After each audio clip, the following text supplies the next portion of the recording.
Welcome to Burlap Teachers. Enjoy the video. You start by importing both your green screen clip and the replacement background.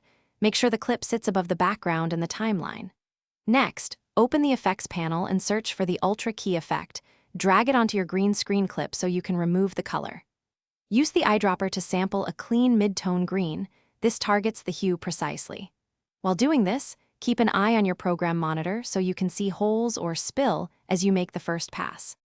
Once the initial key is applied, switch to the matte and alpha views to inspect edges and semi-transparent areas.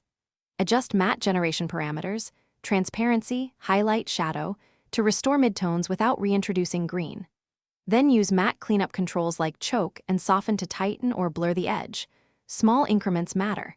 If you see color spill on hair or clothing, use spill suppression and shift the dispill bias toward the background color. Make sure to toggle between views, so you can balance detail and artifact removal. To finish, position and scale the replacement background to match perspective, then apply Lumetri color to the keyed clip to match exposure and color temperature. This sells the composite. If edges still look too sharp, add a subtle Gaussian blur or feather mask edge. Use sparingly.